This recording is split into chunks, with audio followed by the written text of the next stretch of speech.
जी उर्मी जी बताइए हमारे लिए क्या आदेश है।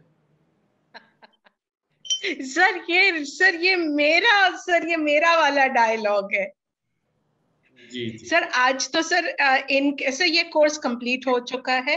बट सर एक आपके साथ मुलाकात, आपके साथ वार्तालाप हमें बहुत अच्छा लगता है। तो हम तो हर बहाने से आपको ढूंढते रहते हैं।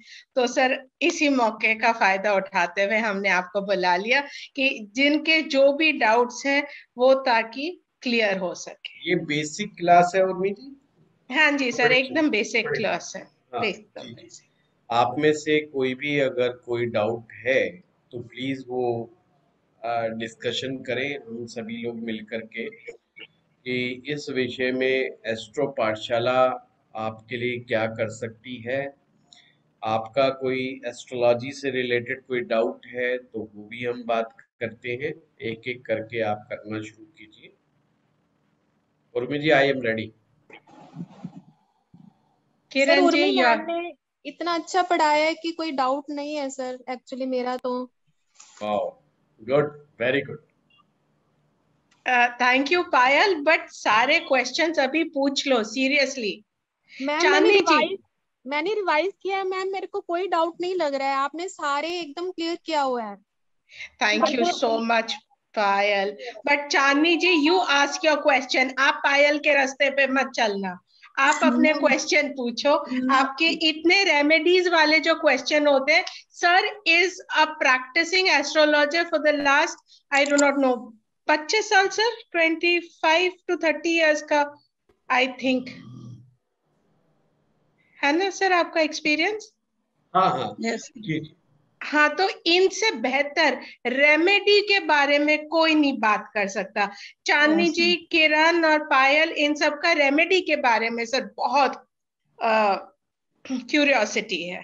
सर मेरा एक क्वेश्चन है कि जो उर्मी जी ने बहुत अच्छा पढ़ाया, मैम ने सब कुछ क्लियर किया है, लेकिन मैंने एक क्वेश्चन जो मैंने निकाला, जैसे ये डेज बताती हैं कि इस राशि के ये डेज लकी होते हैं, लकी डे है, या ये डेट इनके लिए लकी है, तो क्या उन डेज पे, उन डेट पे हमको क्या करना चाहिए? मतलब उसी से हमको काम शुरू करना चाहिए, अपनी डेज याद रखें, डेट याद रखें।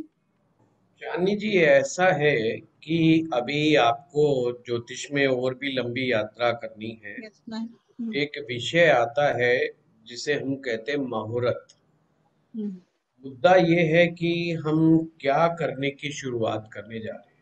नया व्यापार, मकान का मुहूर्त, विवाह का मुहूर्त या कोई अदर चीज।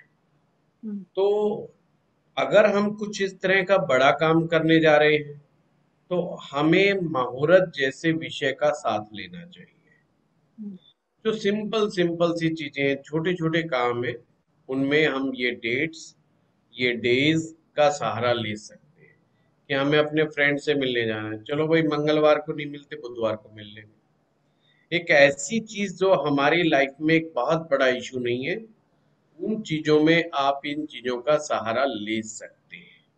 पर अगर जैसे मकान का बनाना है, दुकान का शुरुआत करनी है, कोई व्यापार शुरुआत करना है, कोई ऑपरेशन कराना है, ये सब बड़े इश्यूज हैं लाइफ के। इस समय आपको सही मुहूर्त के ऊपर ही स्टार्ट करना चाहिए। और मुहूर्त जो है ज्योतिष का एक अलग विषय है। उसमें 5 अंग होते हैं। वार है, तिथि है, योग है, करण है। इस 5 चीजों से मिलकर के पंचांग बनता है। और उसमें हर तिथि का अलग महत्व है, नक्षत्र का अलग महत्व है। जब एक स्पेशल डे पे, स्पेशल तिथि पर कोई नक्षत्र विशेष आता है तो उसे मुहूर्त बोलते हैं। मुहूर्त अच्छे भी होते हैं, मुहूर्त बुरे भी होते हैं। तो किस मुहूर्त में कौन सा काम अच्छा है, वो मुहूर्त शास्त्र डिसाइड करता है। इसकी अगर आप इस विषय पे पढ़ना चाहते हो तो मुहूर्त चिंतामणि तो है, बहुत अच्छी बुक है। वो आप परचेज भी कर सकते हैं या हमारे एस्ट्रो पाठशाला में भी फोन करके आप इस बुक को मंगवा सकते हैं। अगर आपको शुरुआती ज्योतिष में राशियों के बारे में, भाव के बारे में या कुछ और चीजें जाननी है तो एक मैंने भी बुक लिख रखी है, आप उसे भी परचेज कर सकते हैं। बाकी जो हमारा ये विषय है मुहूर्त का, ये थोड़ा सा अभी शुरुआत में आ गया। जो अगला आपका पड़ाव है आर्ट ऑफ प्रेडिक्शन का, वो Yes, sir. कोर्स को आपको आगे बढ़ना चाहिए। उर्मी जी अक्टूबर में वो कोर्स कराने जा रही हैं। अक्टूबर तो आ ही गया, 2 दिन के बाद ही अक्टूबर है। तो जैसे ही नवरात्रों का आरंभ होता है, उर्मी जी का आर्ट ऑफ प्रेडिक्शन का कोर्स आ रहा है, तो आप Yes, उसमें आगे ज्वाइन कीजिएगा। तो yes, sir. उसके बाद आप, मैं कहूँगा कि आपको मुहूर्त के उसमें जाना चाहिए, क्योंकि अदरवाइज जब नक्षत्र की बात चलेगी या करण की बात चलेगी या तिथि से रिलेटेड चीजों के बारे में आपको समझाया जाएगा, तो हो सकता है कि आपको थोड़ा प्रॉब्लम आए। Yes, sir. Thank you, sir. और कोई चीज इस बेसिक से अलग हटके भी क्वेश्चन पूछ सकते हो, चिंता ना करो। कम से कम मैं आपको कोई बुक रिकमेंड कर सकता हूँ, कोई आपको सजेशन दे सकता हूँ मैम कि सरल भाषा में कौन सी बुक हो सकती है जो हम लोग को समझ में आ जाए बेसिक में? क्योंकि इसकी बेसिक में तो दृष्टियां मेरी मुझे ही नहीं, लिखी हुई दृष्टियों में थोड़ा सा लगता है कौन सी दृष्टि कहाँ जा रही। दृष्टि। हालांकि समझ में क्लियर हुआ है कि 1, 4, 7, 10 हाँ, का 11वें भाव को देखनी दृष्टि, उसमें ये बहुत आया है मुझे, लेकिन कभी मैं कभी मैं समझाता हूँ, आपको समझाता हूँ।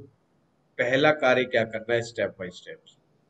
आपने एस्ट्रो पाठशाला का जो अपना यूट्यूब चैनल है वो आपने सब्सक्राइब किया हुआ है? यस सर, किया हुआ है ना, तो उसमें यस आप दृष्टि वाला वीडियो जाकर के जरूर देखिए। इतना आसान तो कोई पुस्तक नहीं बता सकती जितना आसान मैंने बताया है उसमें। अब मैं आपको फिर भी अपने एंगल से फिर से एक बार बता देता हूँ कि दृष्टि क्या है। दृष्टि का मात्र मतलब है देखना। अब कंफ्यूजन कहाँ आता है कि दृष्टि अच्छी है या दृष्टि बुरी है। सर।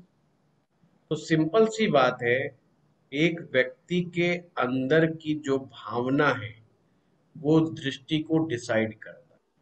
एक शुभ आदमी है, पॉजिटिव आदमी है, वो कैसी दृष्टि दे सकता है? वो पॉजिटिव ही देगा। एक नेगेटिव आदमी है, अब गुंडा आदमी, बदमाश आदमी, डकैत आदमी अगर आपको दृष्टि से देखेगा तो अब वो दृष्टि बहुत अच्छी तो होने से रही, सिवाय अपने बच्चे को छोड़कर। अपने बच्चे या परिवार के व्यक्ति को छोड़ करके नेगेटिव आदमी किसी दूसरे को पॉजिटिव दृष्टि से नहीं देख सकता। इतनी बात समझ में आ गई? Yes sir. पॉजिटिव आदमी अपने को तो अच्छा देखता ही देखता है, पर वो दूसरों को भी अच्छा देखता है। अब हमें आदमी जब मैं कह रहा हूं तो आप इसको ग्रह मानिए, तो हमें याद करने होंगे कि कौन से ग्रह पॉजिटिव होते हैं। सबसे ज्यादा पॉजिटिव ग्रह कौन है? गुरु, जुपिटर, फिर वीनस, शुक्र, फिर मून, फिर मरकरी। ये 4 ग्रह ऐसे हैं जिन्हें पॉजिटिव की संज्ञा दी गई है। अब अगर ये किसी भी भाव को या किसी भी ग्रह को देखेंगे तो सिंपल सी बात है, पॉजिटिव ही देखेंगे, क्योंकि इनके पास नेगेटिविटी नहीं है। अब यहाँ पर केवल और केवल चंद्रमा अपवाद है। चंद्रमा पॉजिटिव भी हो जाता है, चंद्रमा नेगेटिव भी हो जाता है। अब ग्रह की 3 अवस्था मानिए, बहुत अच्छी यानी बहुत खुश है, दूसरी है दुखी, एक तो बहुत सुखी है, खुश है, एक है दुखी। और आदमी दुखी कब होता है? जब वो पिटाई खा रहा होता है। दुखी वही आदमी होता है ना जो पिटाई खा रहा होता है। तीसरा क्या होता है? वो ना दुख में है ना वो सुख में, वो बैलेंस है। वो ना तो ये कह सकता कि मेरी लाइफ बहुत अच्छी है, जैसे हमारे हिंदुस्तान में एक मिडिल क्लास फैमिली होती है, ना तो वो ये कह सकती है हम पूर्णतः दुखी हैं क्योंकि वो सड़क पर नहीं है, ना ही वो कह सकते हैं कि हम सुखी हैं क्योंकि वो महल में नहीं है, मिडल में। ऐसे ही ग्रह की ये तीन स्थितियां बनती हैं। अगर ग्रह अपनी अच्छी पोजीशन में बैठा है, पोजीशन का मतलब अच्छे भाव में बैठा है, अच्छे ग्रह के साथ बैठा है या अच्छे ग्रह की दृष्टि में बैठा है, तो ग्रह हो गया सुखी। दूसरा हो गया पिटा हुआ। पीटता कौन है? पाप ग्रह पीटता है और बुरे भाव पीटते हैं। मान लीजिए चंद्रमा का हम उदाहरण ले रहे थे, चंद्रमा शनि के साथ बैठा है तो उसके लिए तो उसका शत्रु हो गया, दुश्मन हो गया। शनि चंद्रमा को पीट रहा है और ढंग से पीट रहा है, और वो तो बेचारा दुखी की श्रेणी में आ गया चंद्रमा।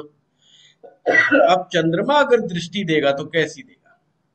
बेशक वो अच्छा ग्रह है, अब दुखी आदमी दुखी बांटेगा, सुखी आदमी सुख बांटेगा, सिंपल सी बात है।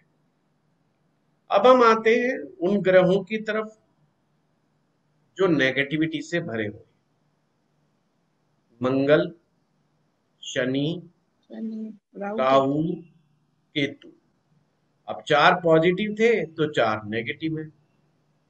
उधर चंद्रमा में अपवाद था, चंद्रमा में टर्म्स एंड कंडीशन अप्लाइड थी, तो यहाँ केतु में भी है।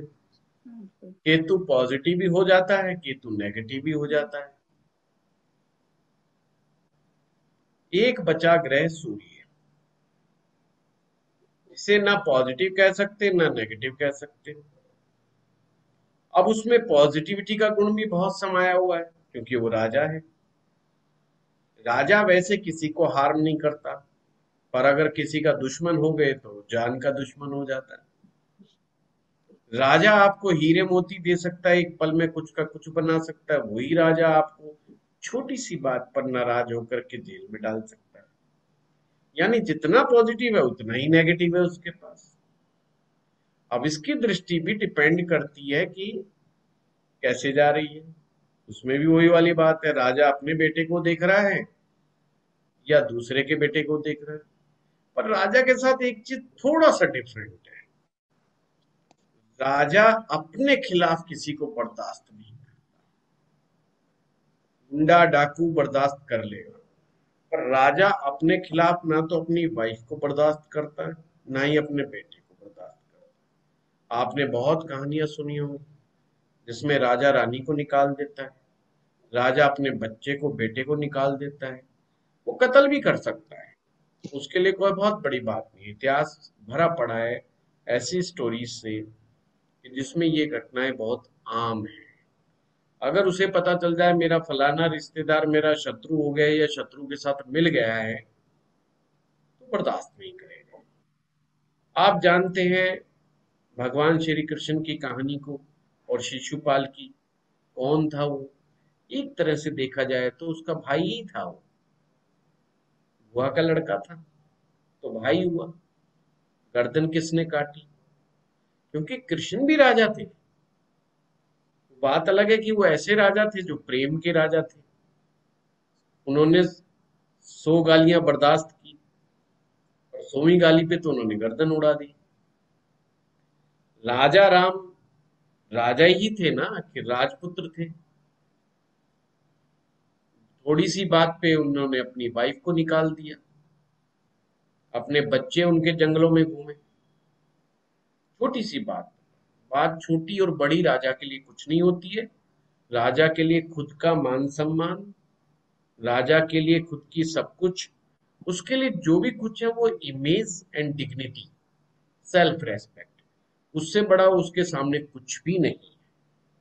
उसकी ना बीवी ना बच्चे, कुछ भी नहीं का मतलब कुछ भी नहीं। अब उतना ही अच्छा है राजा अगर वो पॉजिटिव है तो। अब पॉजिटिव कब है? Depends on mood. Raja positive कब हो? जब तक राजा का मूड ठीक है तो पॉजिटिव पॉजिटिव है। उसके मुकाबले का केयरिंग करने वाला कोई नहीं, उनके मुकाबले का प्रोटेक्टिव कोई नहीं। आप किसी की क्या मजाल की कोई रानी को टच कर जाए, किसी की क्या मजाल की उनके बच्चों को छू ले, नहीं कर सकते। क्या मजाल की आज मोदी जी की मदर से कोई जाके पड़ोसी झगड़ा कर ले, है किसी की औकात? नहीं है। मुद्दा ये नहीं कि प्रधानमंत्री कौन कैसा है, कोई भी प्रधानमंत्री हो जाए, उनके बच्चों को, उनकी बीवी को, उनके परिवार को ऑटोमेटिक एक इम्यूनिटी मिल जाती है। ये राजा का अच्छा गुण है। पर राजा का बुरा गुण ये है कि अगर मूड घूम गया तो घूम गया, मामला गड़बड़ है तो गड़बड़ ही है।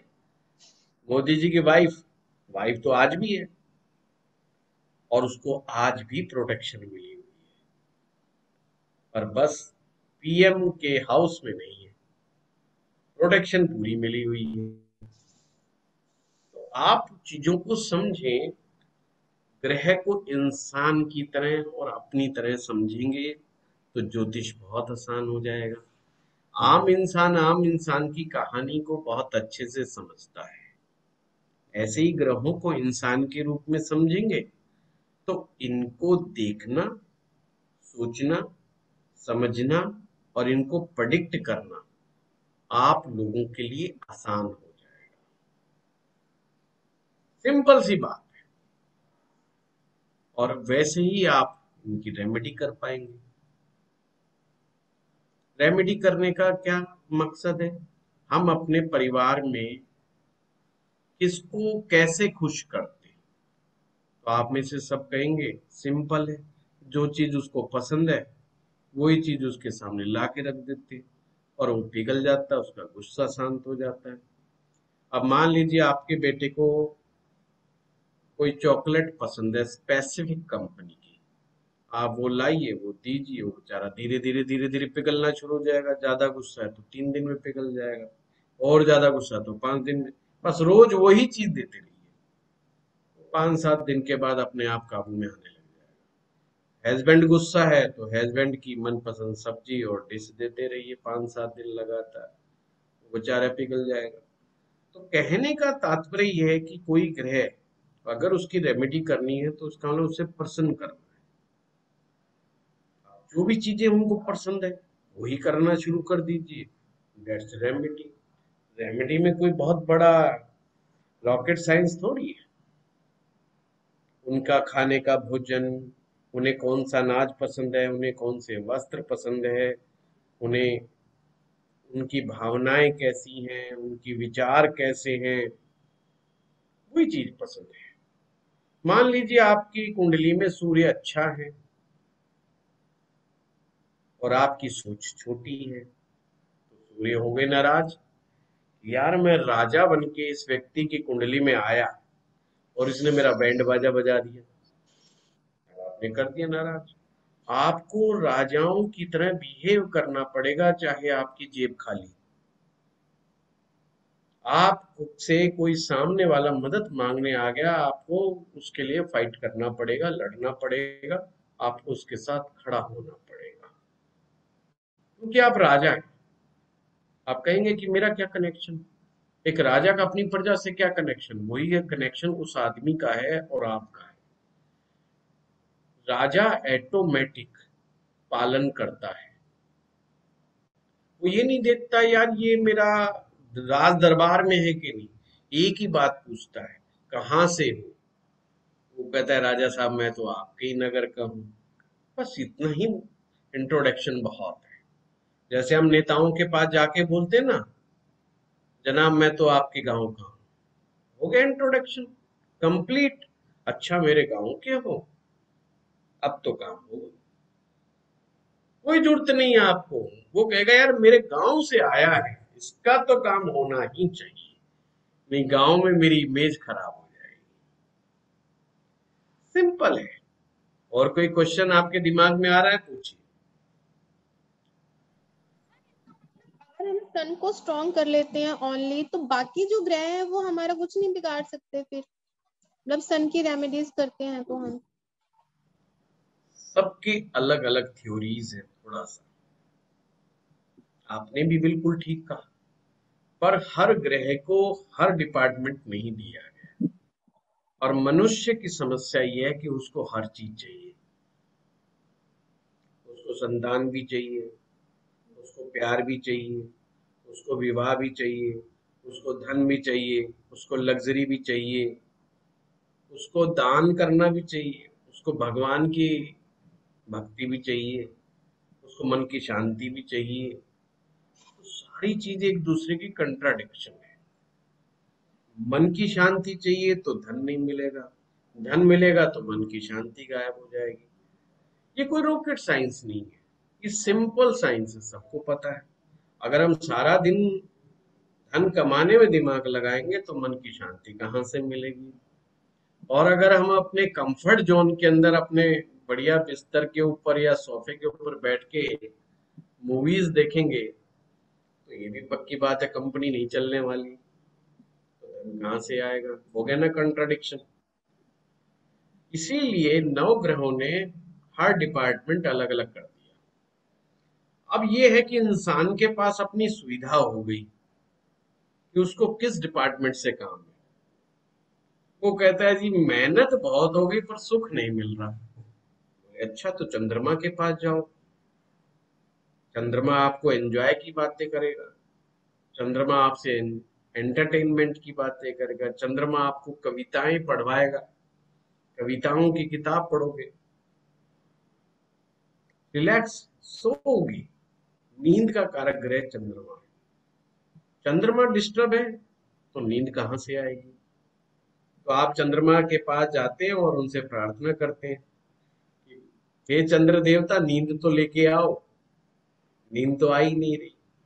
अब नींद आएगी तो मेंटल रिलैक्सेशन मिल जाएगा, मेंटल रिलैक्सेशन मिल गया तो तरोताजा महसूस करोगे। तो जिस भी डिपार्टमेंट की आपको जरूरत है आप वहीं चले जाइए। जैसे हमारे सरकार में अलग अलग डिपार्टमेंट बना रखे। शादी करनी है, औरत है तो बृहस्पति के पास चले जाए कि मेरी शादी करवाओ। पति बेचारा कमजोर है, पति बहुत स्ट्रांग नहीं है, हेल्थ खराब रहती है, कमाता नहीं है, दमाता नहीं है।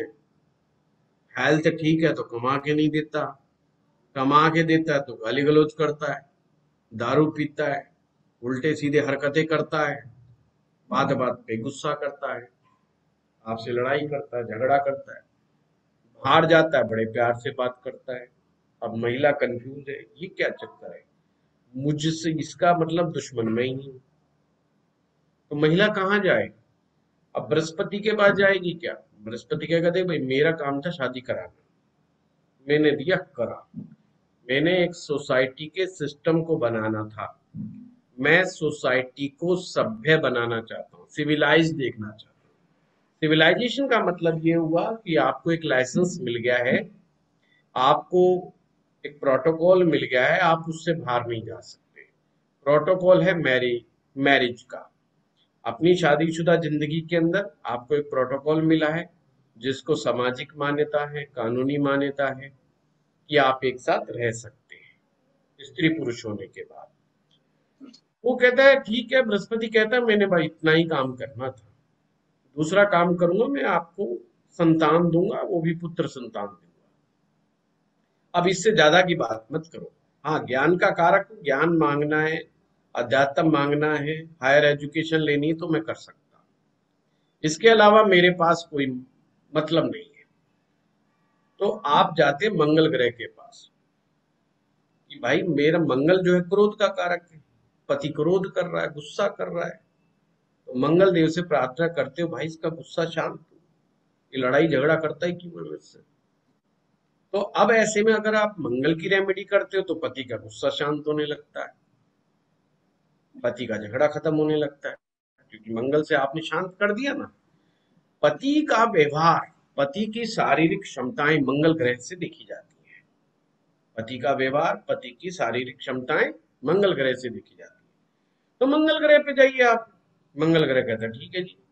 अब आपने कहा जी देखो गाली गलौज तो बिल्कुल नहीं करता है, बंदा सुधर गया।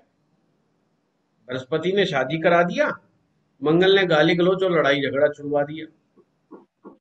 है ना, ये कुछ रोमांटिक टाइप का नहीं है, कुछ तारीफ नहीं करता बिल्कुल भी। मैं कितने भी बढ़िया बढ़िया कपड़े पहन लूं ना, मतलब ही नहीं है। बस हमेशा ऐसा बैठा रहता है कि बस पूछो मत, काम में ही लगा रहता सारा दिन। तो ऐसे बात नहीं बनेगी। हम फिर मंगल के पास गए। मंगल कहता है देखो मैं तो हुई रूखा सूखा, मेरा प्रेम से कोई लेना देना नहीं है दूर दूर तक का। मैं मेहनत कर रहा हूं, मैं मेहनत करा लो मुझसे बस। गुस्सा मेरे अंदर था, वो तुमने पाठ पूजा किया, वो मेरा गुस्सा दिया खत्म कर। अब इससे ज्यादा मैं मुझसे उम्मीद ही मत करो। तो आप क्या करते हैं, आप शुक्र ग्रह के पास जाते हो और शुक्र ग्रह को कहते हो कि भाई देखो सब कुछ ठीक ठाक हो गया है, पर मेरा रिलेशनशिप कोई बहुत अच्छा नहीं है। रिलेशनशिप का मतलब है अट्रैक्शन, कि सब कुछ ठीक ठाक है पर वो मेरे प्रति अट्रैक्टेड नहीं है। शुक्र ग्रह कहता भाई मेरा काम ही अट्रैक्शन पैदा करने का है, अभी लो मैं अट्रैक्शन पैदा करता हूं। तो आप शुक्र ग्रह की रेमेडी करते हैं और वो अट्रैक्शन पैदा हो जाता है। अब अट्रैक्शन तो पैदा हो गया, कहते हैं कि भाई मेरे अंदर चांद दिखाई नहीं देता उसे। वो गाना है ना, चांद सी मेरी महबूबा होगी, तो वो वाला फीलिंग मेरे हस्बैंड में नहीं आ रहा। चलो ठीक है, रिलेशन भी ठीक बन गया है, थोड़ा मुस्कुराने भी लग गया है, अब थोड़ा बात भी करने लगा है, और थोड़ा सा जो है फिल्म फिल्म भी देखता है, हमारे साथ घूम भी आता है, ऐसी बात नहीं है, आइसक्रीम भी खिला देता है। पर वो वाली बात नहीं कि वो गाना गुनगुनाए देख करके। तो वो कहता है भाई ये मेरे पास काम नहीं है, तो चंद्रमा के पास जाना पड़ेगा, क्योंकि चांद सी महबूबा तो चंद्रमा से ही दिखेगी। तो फिर हमें चांद की रेमेडी करनी पड़ेगी। अब चांद की रेमेडी देखता ही वो तो कवि हो गया, कभी वो बालों की तारीफ कर रहा है, कभी वो कपड़ों की तारीफ कर रहा है, कभी रंग रूप की तारीफ कर रहा है। अब उसको काले रंग में भी अल्लाह का नूर दिखाई देता है। जैसे आपने लैला मजनू की कहानी सुनी होगी। मजनू से कहा गया मैं और औरतें तुम्हें दिला सकता हूं, वहां का राजा कहता है लैला को छोड़ दो, लैला को भूल जाओ। वो कहता कैसे भूल जाओ, तमाम सुंदरियों को लेकर के आता है राजा अपने दरबार में, कहता है जिसे पसंद करो मैं उसी से शादी करवा दूंगा। तो सबको देखता है और सबको रिजेक्ट करता है। अब राजा टेंशन में, वो कहता है महामूर्ख आदमी, तूने इतनी सुंदर महिलाओं को छोड़ दिया, इसका मतलब तू आधा पागल है। तो कहता है नहीं, मुद्दा ये नहीं कि सुंदर है या नहीं है, मुद्दा ये है कि इनमें अल्लाह का नूर नहीं है। तो कहता अल्लाह का नूर नहीं है, तो इसका मतलब लैला में अल्लाह का नूर है। कहता हाँ, उसकी आंखों में अल्लाह का नूर है। और आपको जान के हैरानी होगी कि लैला का रंग सांवला था, बहुत खूबसूरत नहीं थी, और मजनू सुंदर था, पर मजनू को लैला में अल्लाह का नूर दिखाई देता था। तो ये कौन सी बात हुई, ये चंद्रमा की बात हो गई। चंद्रमा जिसे लाइक करता है, चंद्रमा जिसको पसंद करता है, उसमें उसको उसको अल्लाह का नूर दिखाई देता है। इसीलिए चंद्रमा से कविताएं लिखी जाती हैं, और कविताओं में उपमाओं का बहुत बड़ा विशेष योगदान है। उपमा दी जाती है और अति संयोक्ति अलंकार का इस्तेमाल किया जाता है। अति संयोक्ति अलंकार आप जानते हैं कि अति कर देना, यानी जब तारीफ कर रहे हैं तो इतनी ज्यादा कर रहे हैं कि वह पूछो मत, कि तुम्हारी सुंदरता इतनी है कि 100 सूर्यों का प्रकाश भी कुछ नहीं। देखा कितनी बड़ी कर दी। ऐसा कोई इंसान या पुरुष या स्त्री तो नहीं हो सकती ना जिसका प्रकाश सूर्य के समान हो जाए, समान ही नहीं हो सकता, परंतु तो 100 सूर्य से उपमा दे रहा है उसकी। तो ये काम चंद्रमा करता है। इसलिए तो कहते जहां ना पहुंचे रवि वहां पहुंचे कवि, यानी जहां पर सूर्य की रोशनी नहीं पड़ती वहां पे कवि यानी चंद्रमा की रोशनी पड़ जाती है। रोशनी का मतलब ये है कि चंद्रमा ने रोशनी तो ली सूर्य से, पर उसकी इमेजिनेशन पावर इस लेवल तक पहुंच गई जहां तक सूर्य सोच भी नहीं सकता। सूर्य तो प्रैक्टिकल आदमी है, बहुत ज्यादा हाईली प्रैक्टिकल है, चंद्रमा टोटल इम्प्रैक्टिकल है। अब यहां पर हमें समझना पड़ेगा महिलाएं किससे बनी है। महिलाएं दो ग्रहों का मिक्सअप है, आधा वो चांद है और आधा वो शुक्र है। शुक्र का मतलब है sentiments, emotions, positive emotions, positive sentiments. इसलिए शुक्र को कहा गया है मीठा पानी। मीठे पानी की नदी होती है, जैसे गंगा नदी है, नर्मदा है, ये मीठे पानी की जो नदियां हैं जहां पानी मीठा है, ये शुक्र है।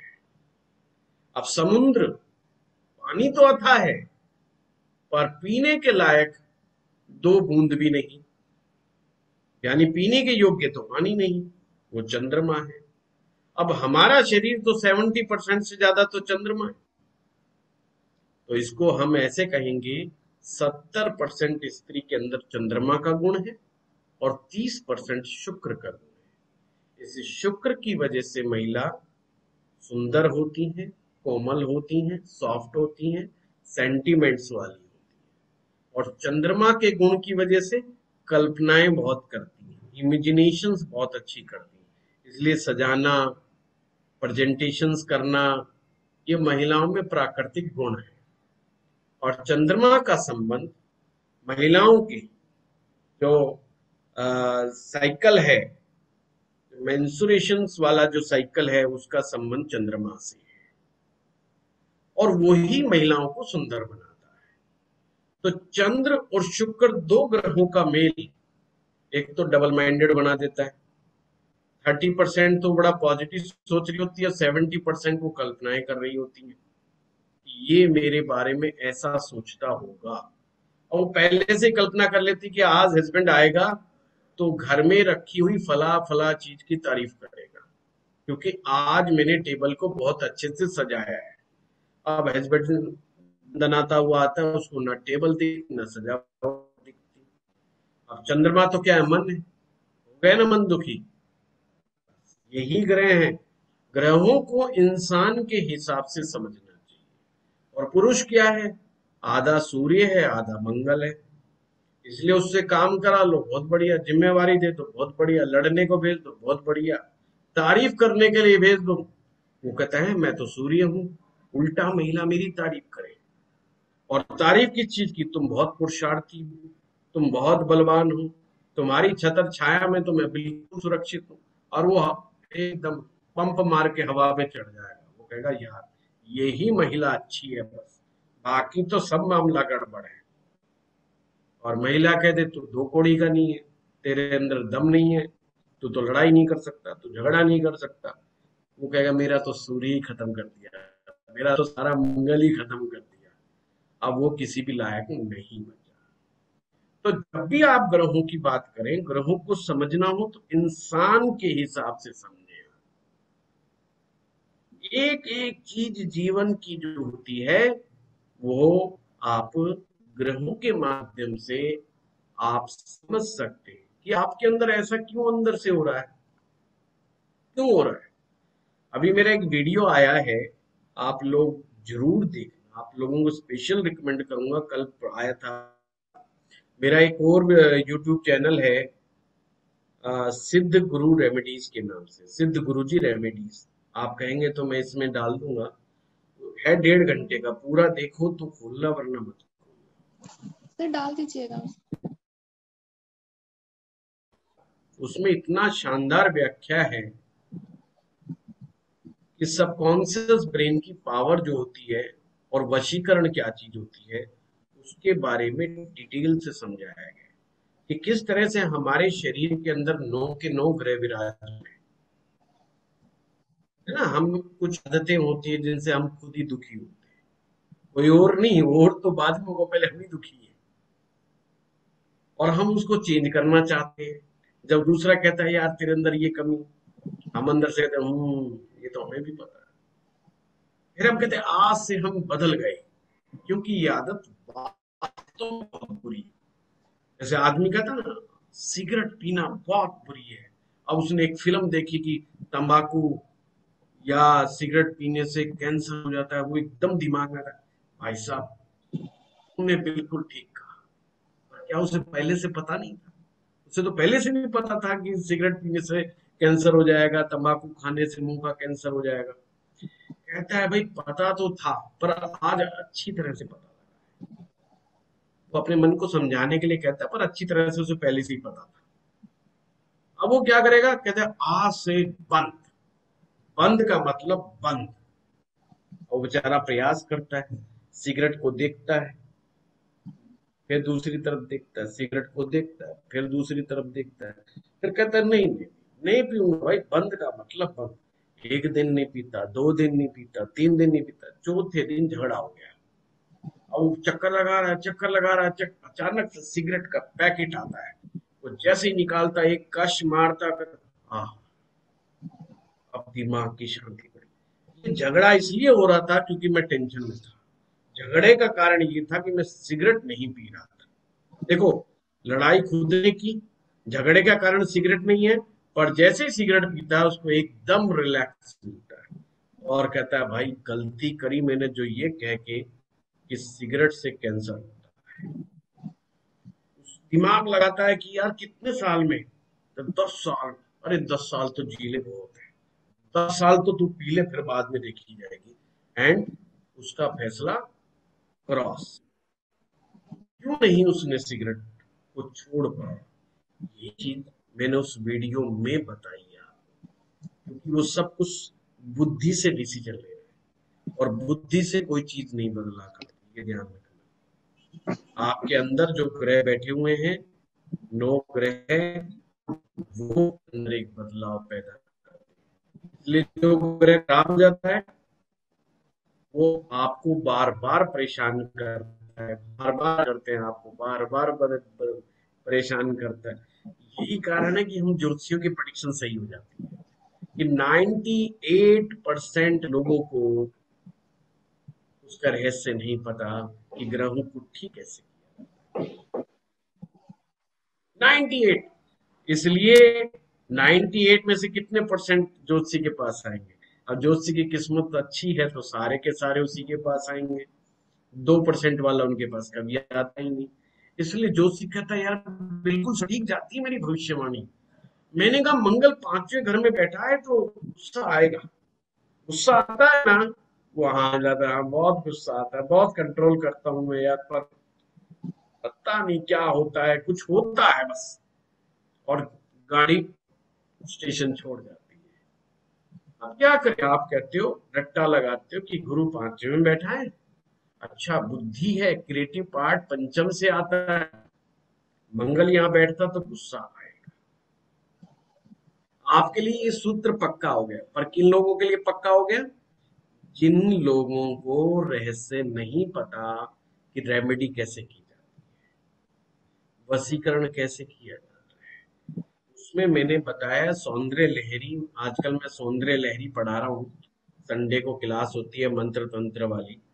आप भी हंसेंगे, सारे यूनिक कोर्स उल्टे सीधे मैं करवा रहा होता हूँ, और कोर्स नहीं मिलेंगे आपको। तो मंत्र एस्ट्रोलॉजी में करवा रहा हूँ, उसमें सौंदर्य लहरी के श्लोक करवा रहा हूँ। रेमेडियल कोर्स है वो, चल रहा है वो इस समय। तो उसमें वो वीडियो 1.5-2 घंटे का वीडियो है, वो मैंने बताने का प्रयास किया है बात को। तो आप इस तरह से उस वीडियो को देखिएगा, आपको बहुत सारे कंसेप्ट्स क्लियर होंगे।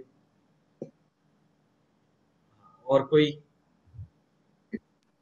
जैसे अभी आपने बोला कि पर्पस के अकॉर्डिंग हम रेमेडीज करते हैं, तो सर फिर अगर पर्पस के अकॉर्डिंग हम रेमेडीज कर सकते हैं, फिर हमें कुंडली देखने की जरूरत नहीं है मतलब? पर वो ज्ञान कहाँ से आएगा? ज्ञान की मुख्य धारा, ज्ञान का आरंभ, ज्ञान की चेतना, मुझे ज्ञान चाहिए, इस बात का भान भी जब ही होता है जब हम ज्योतिष में घुसते हैं। हम तो समझते हैं कि जो हमने डिग्री की है, जो हमने स्कूल में जाके डिग्री की है, वही ज्ञान है। पर जब हम जब घर गृहस्थी में आते हैं, कमाने के लिए जाते हैं, जब पता चलता है ज्ञान तो हमें नया लेना पड़ता है। क्योंकि हमें जिंदगी में दो चीज बहुत महत्वपूर्ण है मनुष्य की। क्या? एक तो घर गृहस्थी और एक पैसा कमाना। दो चीज इंपॉर्टेंट है ना। पढ़ाई के बाद अपनी मैरिज को कैसे चलाना है और रुपया पैसा कैसे कमाना है। कमाल की बात, दोनों ही चीजें स्कूल में नहीं सिखाई जाती, कॉलेज में भी नहीं सिखाई जाती, यूनिवर्सिटी भी में भी नहीं सिखाई जाती, माँ बाप भी नहीं सिखाते, दोस्त भी आधा अधूरा ज्ञान देते हैं, झूठा सच्चा ज्ञान दे देते हैं। ये दो चीज जीवन की सबसे इंपॉर्टेंट है। क्या? धन कमाना और मैरिज को सही तरीके से चलाना। और दो ही चीजें कहीं नहीं सिखाई जाती। और हम डिग्री को सर पे रख करके नाचते हैं कि अब तो हो गए हम ज्ञानी, पीएचडी कर ली तो अब हमें किसी से बात ही नहीं करनी चाहिए, क्योंकि कोई हमारे लेवल का लायक आदमी तो है ही नहीं जिससे हम बात कर सकें। और पत्नी छोड़ के भाग जाती है उन्हें, पीएचडी वालों को, क्योंकि वो सोचता है कहाँ पल्ले पड़ गई, इसके तो नॉलेज जीरो है। क्योंकि वो बात करती है कि आज दाल कैसी लगी है, वो सोचता है नमक मिर्च पूछ रही है, वो दाल नहीं पूछ रही कैसी लगी है, वो कहती है कि मेरी तारीफ करो। उसको तारीफ नहीं समझ में आती, वो हाँ हाँ ठीक है, नमक ठीक है, ओके। उसे ओके नहीं सुनना था, पर पीएचडी वाले को कहाँ मालूम कि इसे ओके नहीं सुनना था। वो तो यही सुनना चाहता है, वो तो यही समझता है इस चीज को। वो कहती है छोड़ो ये तो बकवास आदमी है, और हर बात कहता है मैं तो पीएचडी होल्डर हूँ। और जब भी बात शुरू होती है हर बार कहता है मैं पीएचडी होल्डर हूँ। वो कहता है अपनी पीएचडी अपनी जेब में रख और मैं चली। मैरिज लाइफ खराब। आपको समझ में आया कि जो जिंदगी की जरूरत है वो तो हमें मिली नहीं। फिर हम ज्योतिष में घुसते हैं। ज्योतिष में पता चला जीवन में तो 12 चीजें चाहिए हमें। हम तो एक चीज, दो चीज, तीन चीज जी रहे हैं। 8 या 9 चीजें तो हमारी लाइफ में होती ही नहीं है, और होती भी है कुछ थोड़ी बहुत ज्यादा, तो हमें पता नहीं है इसका करना क्या है। ये बिल्कुल उसी तरह से जितने आजकल मोबाइल फोन आ रहे हैं ना, उसमें दुनिया भर के फंक्शन है, पर हमें तो चलाने ही नहीं आते। अच्छा, इसकी सेटिंग ऐसे करके ऐसा भी होता है, ओ मुझे पता ही नहीं। मैं इतने टाइम से फोन रख के बैठा हूँ, मेरे बेटे ने एक बार समझाया कि आप इसको बोलोगे तो वही चीज खुल जाएगी। मैंने कहा अच्छा ये भी होता है इसमें। ये मुझे 7 साल के बाद पता चला, फोन रखने का मतलब स्मार्टफोन। 2010 में मैंने पहला स्मार्टफोन लिया था, उसके बाद पता चला मुझे अच्छा ऐसा भी होता है। और आज भी मैं यही कहता हूँ, अच्छा ऐसा भी होता है। इसका मतलब इतने चीजें होने के बावजूद हमें आज भी 3 चीजें पता है: मैसेज करना, फोन सुनना, फोन काट देना, और व्हाट्सएप देखना, फेसबुक देखना। ये 3-4 चीजें ही पता है, और हम वही करते हैं 70 to 80%। और काम करना पड़ जाए तो हम बच्चों की तरफ देखते हैं, बेटा करियो ये देखियो इसने क्या कर दिया। हम ना उसे ठीक कर सकते ना उसे खराब कर सकते। समझ रहे हो बात? सही कह रहा सर। तो फिर ऐसी जिंदगी में तो 12 पक्ष है, और जब हम 12 पक्षों को सुनते हैं देखते हैं तो पता चलता है अरे जिंदगी तो ये 12 भाग में डिवाइड है। हम तो जी रहे हैं, खा रहे हैं, पी रहे हैं और सो रहे हैं, और क्या कर रहे हैं? और तो बाकी वही काम कर रहे हैं जो पशु भी करते हैं, लड़ रहे हैं, झगड़ रहे हैं, बस बच्चे पैदा कर रहे हैं। इसके अलावा तो हम कुछ कर ही नहीं रहे। तो फिर पता चलता है इसके अलावा भी एक जिंदगी है। हमारी जिंदगी में गुरु नाम की भी कोई चीज होती है, अध्यात्म भी बहुत जरूरी है। हायर एजुकेशन, कौन सी एजुकेशन? जो परलोक की एजुकेशन है। मरने के बाद क्या होगा, मरने के बाद हमारी गति कैसे होगी, वो वाली एजुकेशन तो हमें पता ही नहीं, वो कोई भी नहीं सिखाता। फिर कहते हैं ढूंढो इस चीज को, परमात्मा कहाँ मिलेंगे, गुरु कहाँ मिलेंगे। नई खोज शुरू हो जाती है, जीवन में नई क्रांति आ जाती है। एक महिला खाना बुरा क्यों बनाती है, उसे जब पता चलता है अच्छा अभी कुंडली में फलाना ग्रह खराब है इसलिए खाना गड़बड़ बनता है ना। खाना अच्छा कब बनता है, वो जब उसे पता चलता है। एक आदमी इतनी दूर से पता लगा लेता है कि आज खाने में क्या बन रहा है, बिना देखे। आप कहते हो नाक बहुत तेज है, दूर से सूंघ लेता है। अब आपको पता होना चाहिए नाक कब तेज होती है, कौन से ग्रह के कारण तेज होती है। अंगूठा चलाते रहते हैं, ये अंगूठा कौन से ग्रह का कारक है? ये शुक्र ग्रह का कारक है। अगर शुक्र ग्रह खराब हो गया, यही खराब होता है आदमी, फिर अंगूठा छाप कर देते ना, यानी अंगूठे का इस्तेमाल कम करना जानता है। मोबाइल चला चला के सबके शुक्र तेज हो गए। जो भी लोग मोबाइल चला रहे हैं, सबकी इच्छाएं बढ़ गई है।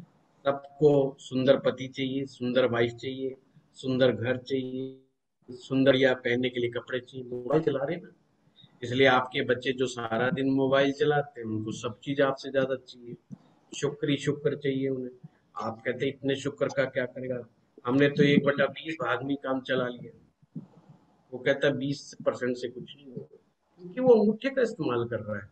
आप सोचिए, जब आपके पास मोबाइल नहीं था तो अंगूठे का इस्तेमाल तो हो ही नहीं रहा था। तो किसी को ना बड़ा घर चाहिए था, ना बड़ी गाड़ी चाहिए थी, ना सुंदर बीवी चाहिए थी। वो कहता था बीवी मिल जाए, बात खत्म। बीवी कहती थी लड़का मिल जाए, शादी पक्की हो जाए, गाँव छोड़ू और जाऊं।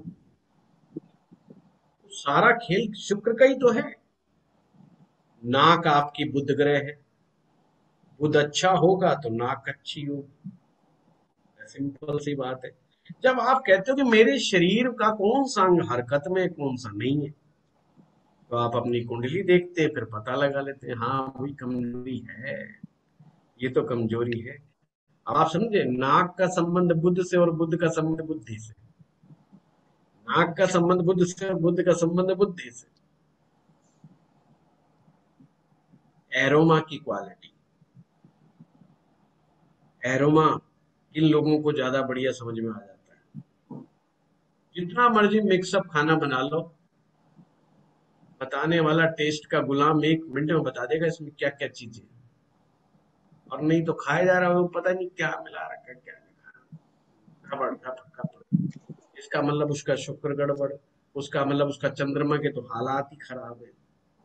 जिसका चंद्रमा नीच का, उसको कोई लेना देना नहीं इसमें क्या गिरा क्या नहीं, दिमाग भी नहीं आता। खा तू अपने मस्त, बस खाया पिया खत्म।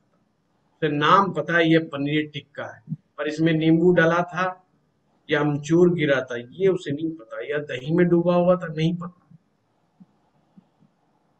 It's test. आपके जितने भी स्पाइसेस हैं, सबका ग्रहों से संबंध है। सारे स्पाइसेस आपकी रसोई में जितनी चीजें रखी हैं, जितने आप, जितनी भी सब्जियां, उनका संबंध ग्रहों से। जितने मसाले इस्तेमाल करते हैं, उनका संबंध ग्रहों से। आप जो भोजन पसंद करते हैं, उनका संबंध भोजन उस ग्रहों से। और जो खाना खाने के बाद आप बीमार हो जाते हैं, उसका संबंध ग्रहों से। आप ग्रहों से दूर जा ही नहीं सकते, आपके अंदर ग्रह, आपके बाहर ग्रह। ग्रहों तो आपके चारों तरफ घूम रहे, चक्कर लगा रहे, दूर आकाश में देखने की जरूरत नहीं है। आपके घर के अंदर सारे रिश्ते हैं। आपके घर में बुध ग्रह भी बैठा है, आपके घर में चंद्रमा भी है, गुरु भी है, सूर्य भी है। सूर्य पिता है, चंद्रमा माता है, बुध आपकी बेटी है, गुरु आपके सलाहकार, घर का मुखिया है, शनि आपका नौकर है, और राहु कौन है? ऐसा पड़ोसी जो झगड़ा करा दे, ऐसा आपका अपना आदमी जो झगड़ा करा दे, सब लोगों के बीच में आपस में टकरार करा दे, भाई भाई का बैर करा दे। तो राहु कौन है? जो इधर की उधर लगा दे, और लगा करके आपस में संबंध खराब करा दे, वही राहु है। और राहु कौन हो सकता है? राहु आपके पड़ोसी हो सकते हैं, राहु आपका रिश्तेदार हो सकता है, राहु आपके घर में रहने वाला कोई व्यक्ति हो सकता है। कुत्ता कौन है? आपने घर में कुत्ता पाल रखा है, वो केतु हो गया। सारे ग्रह आप ग्रहों के बीच में ही है, उसके लिए आकाश पाताल ढूंढने की जरूरत नहीं है आप लोगों को। सिंपल समझ गए? और कोई क्वेश्चन?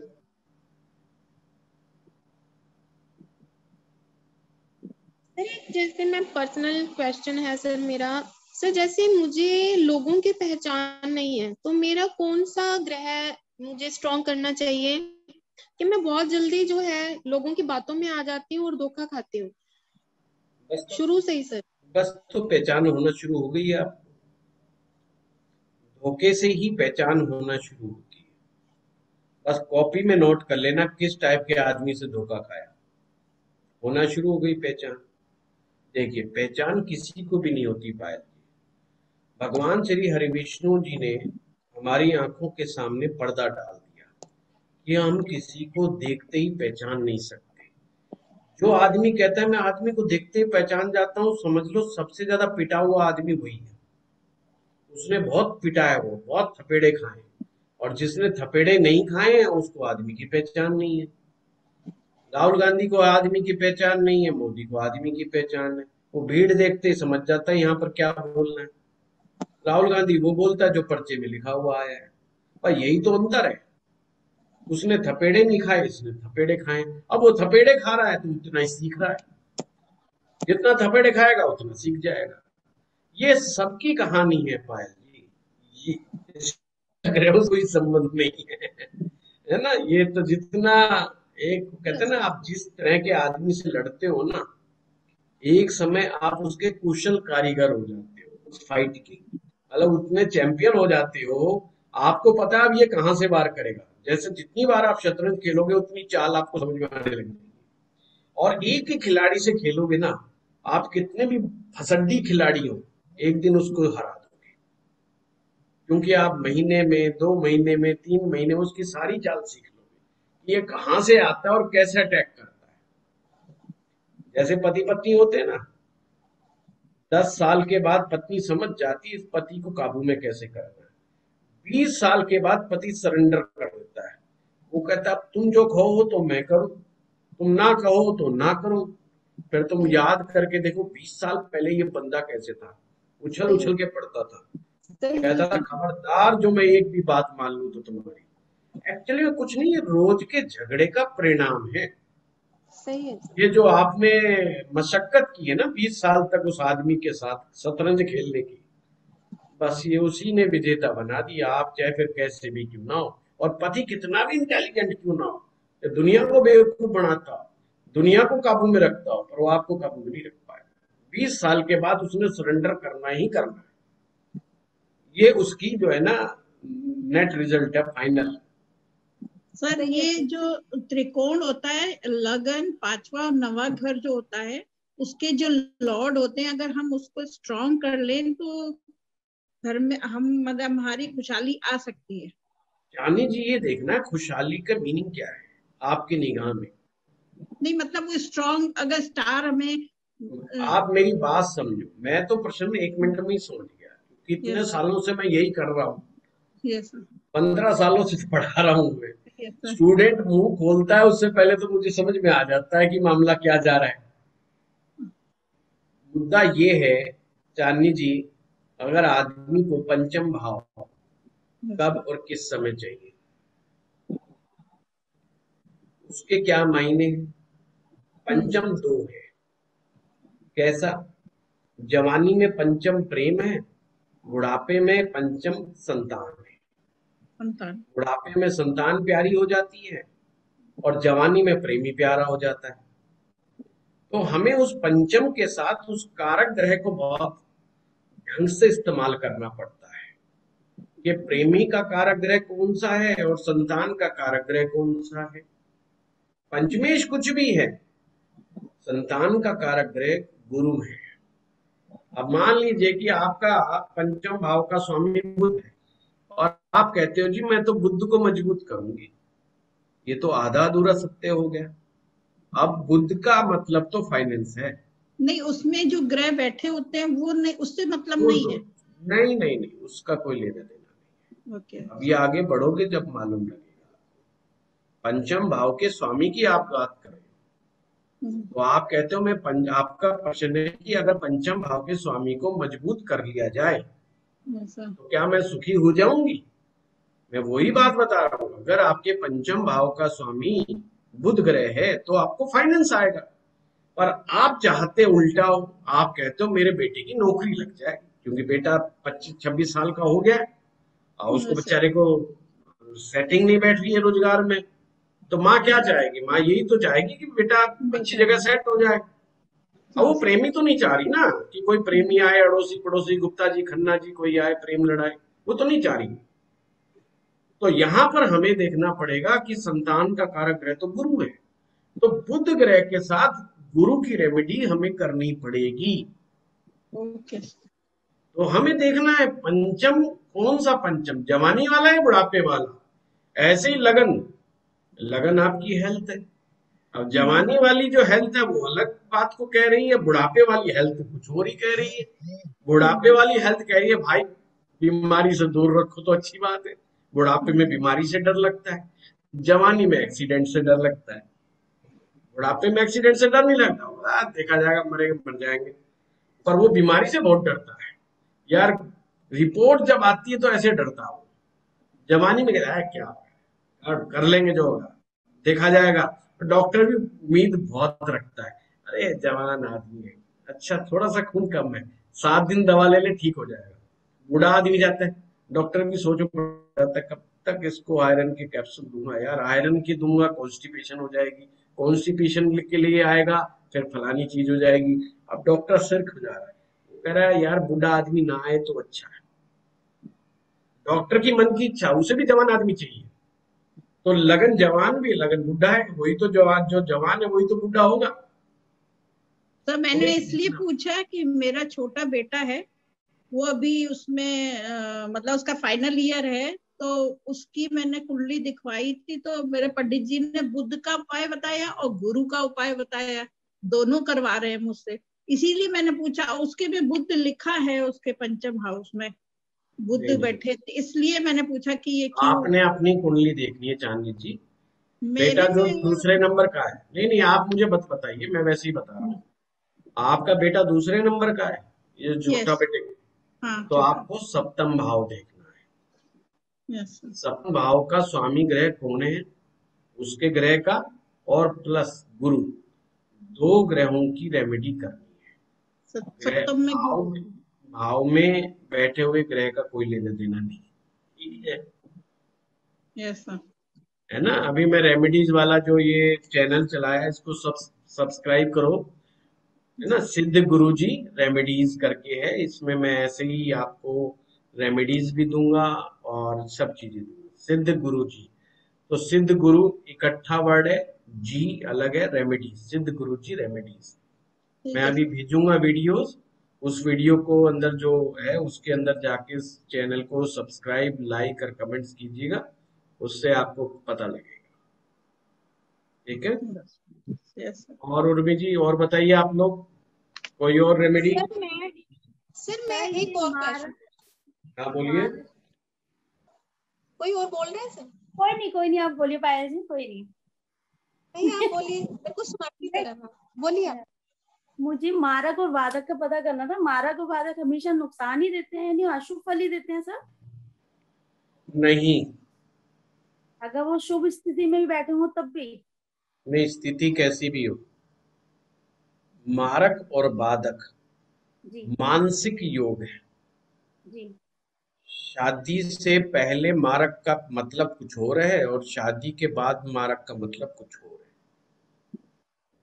शादी सप्तम भाव मारक है, शादी से पहले मारक जरूरी है और शादी के बाद मारक आया ही क्यों?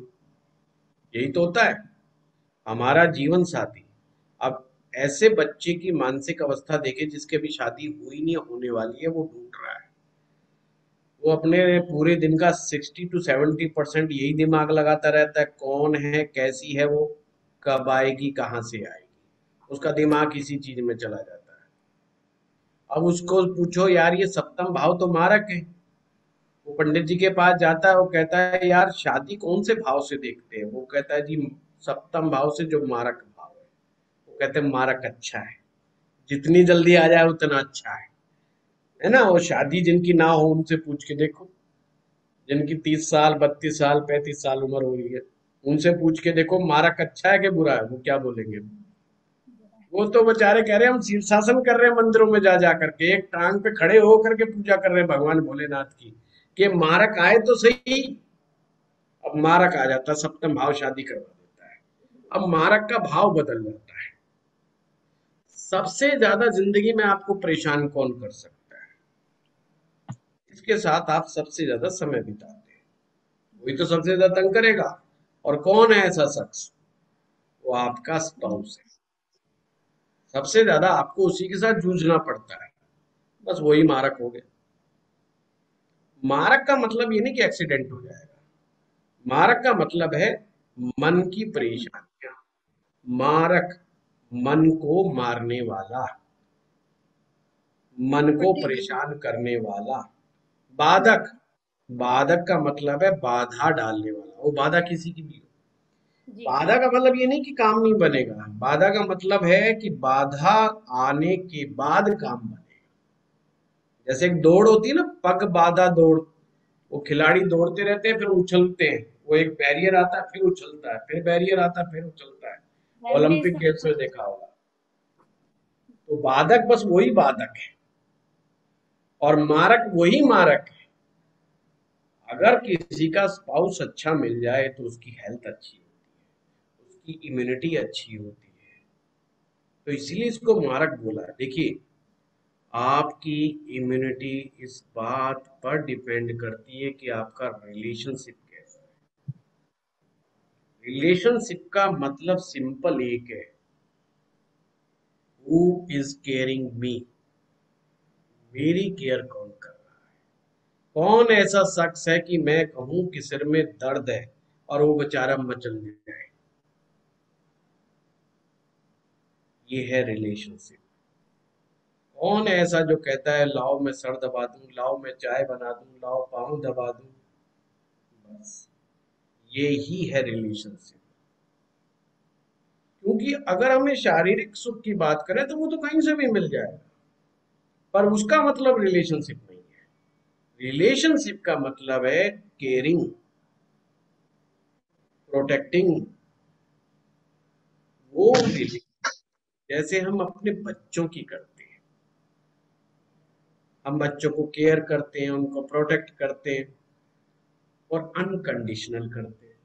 बच्चे से कोई लिखवाते हैं हम बचपन में, तू 5वीं क्लास में पढ़ रहा है, तेरे ऊपर इतना पैसा खर्च हो चुका है, जब तू 25 साल का होगा तो मुझे इतना, चल तू मेरा बेटा है इसलिए बैंक का ब्याज माफ कर देता हूँ, चल बैंक वाला ही लगा देता हूँ, इतना लाख तुझे मुझे लौटाना पड़ेगा। एक्चुअली में हम तो उम्मीद भी नहीं करते, हम नहीं उम्मीद करते। हम तो कहते हैं कि तू बड़ा हो जाए, तेरा कैरियर सेट हो जाए, बस आते जाते पूछ ले कि मम्मी क्या हाल है, पापा क्या हाल है, बस इतना ही बहुत है। या हम कहेंगे यार यहाँ मत जा वहां मत जा, तो मान जाए चुपचाप घर में बैठ जाए, बस हमारे लिए तो आ गया पैसा, वसूल है। यही केयरिंग है, यही प्रोटेक्टिंग है, और यही इमोशंस है। इसे ही अनकंडीशनल लव कहा जाता है। एक्चुअल रिलेशन यही है जो एक माँ का अपने बेटे के साथ होता है। इसलिए बेटा जो है माँ को सबसे ज्यादा तंग करता है, क्योंकि पता है झेलेगी है, वो जानता है झेलेगी ये, कुछ नहीं करेगी, अल्लाह अल्लाह बचाएगी, होना जाना कुछ नहीं है। और बापू के पास तो जूता नंबर 8 है, ज्यादा तंग किया तो लपेट देगा किसी दिन। समझ रहे हो बात को? पर रिलेशनशिप तो वो भी है कि बापू तो बापू ही है, कमा के तो वही ला के दे रहा है भाई। बाप की छतर छाया बहुत बड़ी छतर छाया है, पिता की छतर छाया बहुत बड़ी छतर छाया है। ये है रिलेशनशिप। तो अगर आपको प्रेम करने वाले कितने लोग हैं, चाहने वाले कितने लोग हैं, इसी से इम्यूनिटी बिल्ड होती है। आप देखो जो बड़े नेता होते हैं, बड़े सेलिब्रिटी होते हैं, और जिनकी जिंदगी में प्रेम होते हैं, जिनको चाहने वाले, दिल से चाहने वाले लोग होते हैं, वो जल्दी से मर के नहीं देते। जिनको कोई ना चाहने वाला, वो बार बार खुद ही कहते रहते हैं भगवान उठा ले, हे भगवान उठा ले। अच्छा, एक चीज ध्यान से देखी होगी, ऐसी बुजुर्ग महिलाएं या ऐसा बुजुर्ग आदमी आपने परिवार में देखा जिसका घर पूरा हो, मतलब हो 10-20 लोग घर में, वो मरने को नहीं आता जी। वो 80 साल का पड़ा पड़ा कहता रहता है भगवान उठा ले, हमारा तो नंबर आ गया, पर जाना नहीं चाहता वो। तो बिल्कुल बहुत डरता है वो मरने से, क्योंकि उसको परिवार में बहुत सारे लोग हैं और लोग उसकी मानते हैं। बेटे पोते आएंगे, कोई पास में बैठेगा, बाबा ये बात, बाबा ये बात, बाबा को बच्चे मिल गए हैं, कोई उंगली खींचेगा, कोई इससे वो इतना आनंद विभोर है कि पूछो मत। पड़ोसी आते हैं, क्या हाल है, बस दिन काट रहे, दिन गिन रहे, कब यमराज आए केस बांध के। और जैसे ही पता चले कोरोना आ गया, बूढ़ा घर से बाहर नहीं निकलता, क्योंकि कोरोना का जरूर पकड़ेगा, किसी को पकड़े ना पकड़े। समझ रहे बात को। और अगर बहुएं उसको मिल जाए ऐसी कि जो बहुत बढ़िया खाना खुना बना के देती रहे, तो बूढ़ा ना मरे। फिर समझ लो क्या हो जाए 85 साल, क्या हो जाए 90 साल। जहां बूढ़े आदमी की चलनी बंद, वहां बूढ़ा भी बंद। इसीलिए immunity comes from the relationship. आपके शरीर की इम्यूनिटी रिलेशनशिप से आती है। वो बात अलग है, जैसे महिलाएं कई बार कहती नहीं है, हम तो जी रहे हैं अपने बच्चों के लिए।